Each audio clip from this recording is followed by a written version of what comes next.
عليكم ورضوان ربنا عليكم. السلام عليكم صلوات ربنا عليكم ورحمة ربنا عليكم ومغفرة ربنا عليكم ورضوان ربنا عليكم. السلام عليكم صلوات ربنا عليكم ورحمة ربنا عليكم ومغفرة ربنا عليكم ورضوان ربنا عليكم. السلام عليكم يا أهل القبور وآتاكم ما توعدون وإنا إن شاء الله بكم لاحقون وإنا إن شاء الله بكم لاحقون وإنا إن شاء الله بكم لاحقون. نسأل الله لنا ولكم العافية.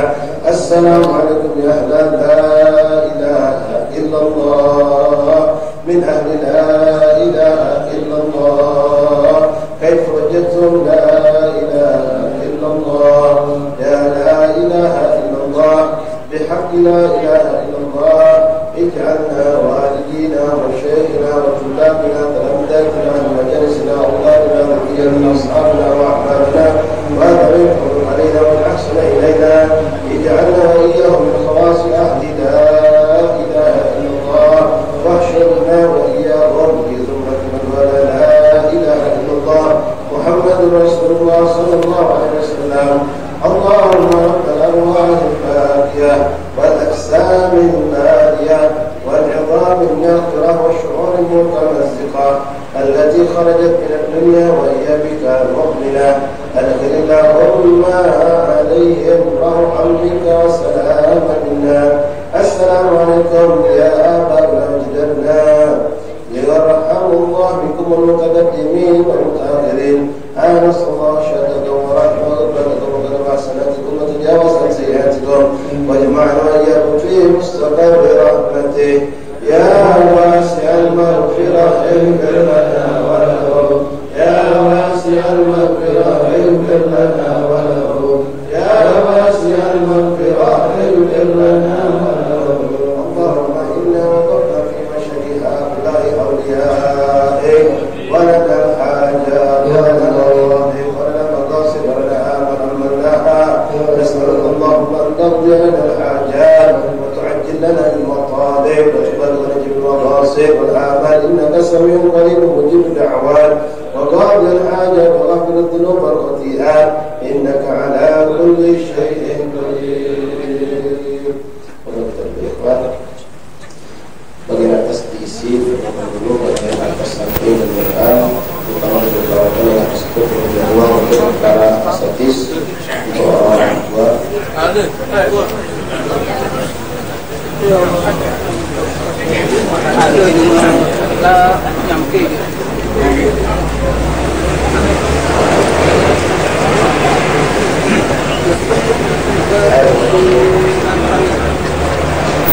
Para asatis yang ada duduknya di atas kita.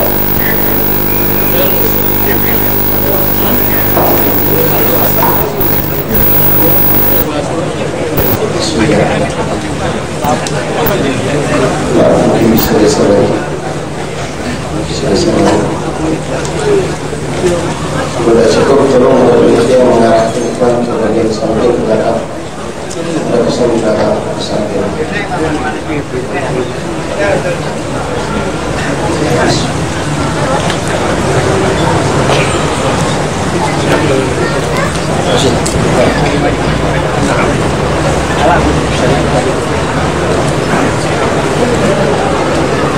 Saya berusaha saya sejahtera yang boleh saya.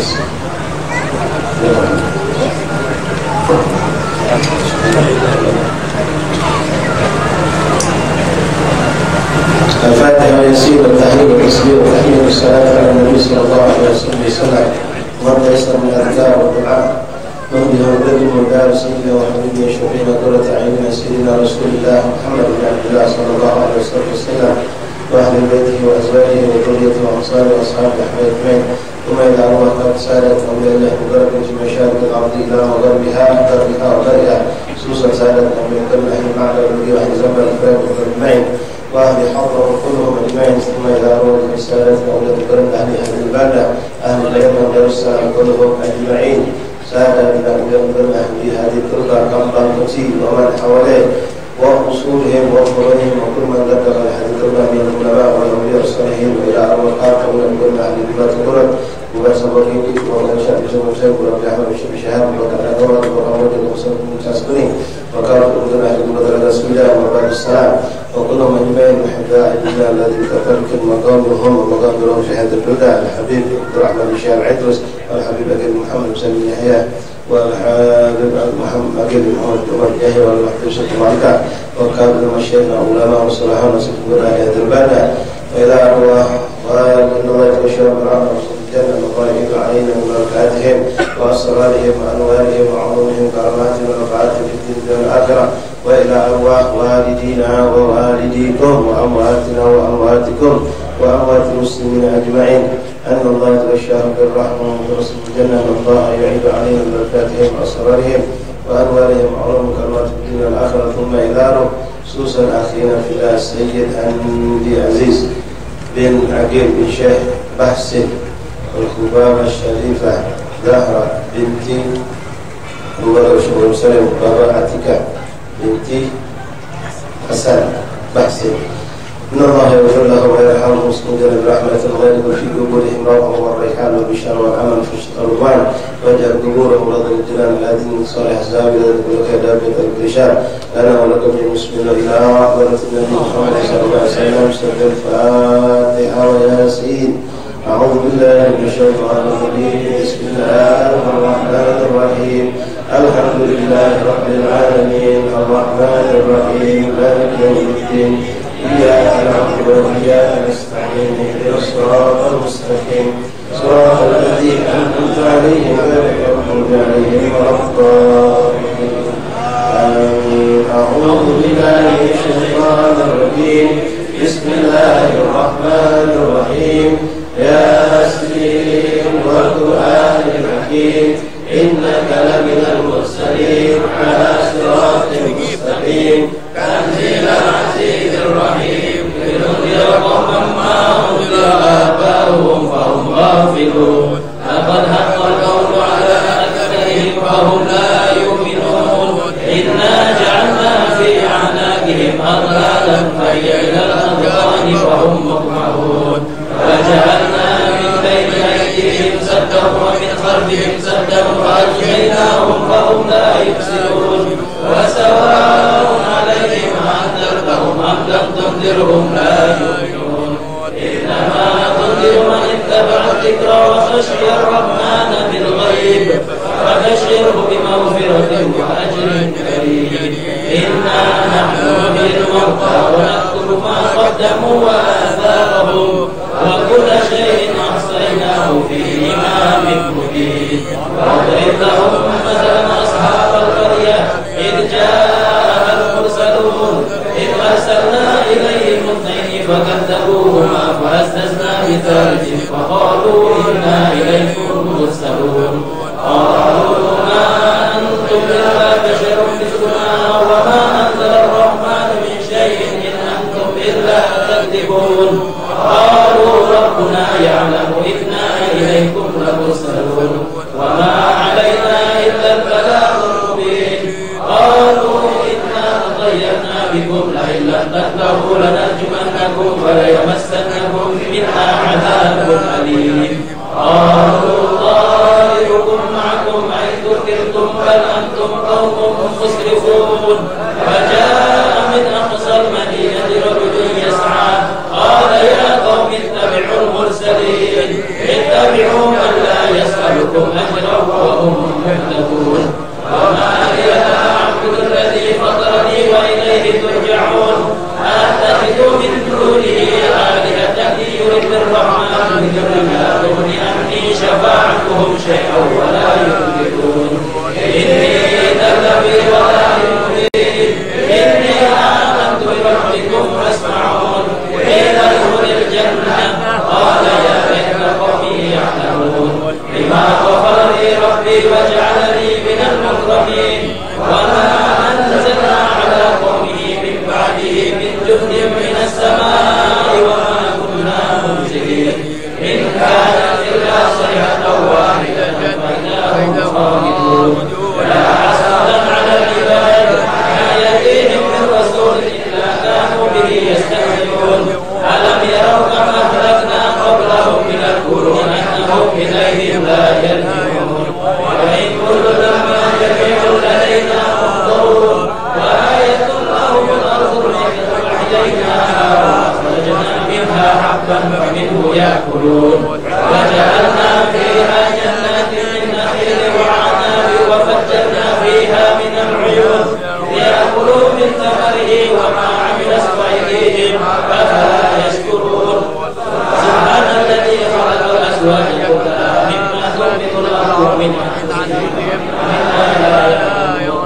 وآية لهم الليل يسلك منه النهار فإذا هم مظلمون فالشمس تجري لمستقر لها ذلك تقدير العزيز العليم والقمر قدرناه منازل حتى عاد كالرجل القديم فإذا الشمس ينبغي لها أن تدرك القمر والليل سابق النهار وكل في فلك يسبحون وآية لهم أنا حملنا ذريتهم في الفلك المشحون وخلقنا لهم من مثله ما يركبون وإن نشأ نغرقهم فلا صريخ لهم ولا هم ينظرون إلا رحمة منا ومتاعا إلى حين وإذا قيل لهم اتقوا ما بين أيديكم وما خلفكم لعلكم ترحمون وما تأتيهم من آية من آيات ربهم إلا كانوا عنها معرضين وإذا قيل لهم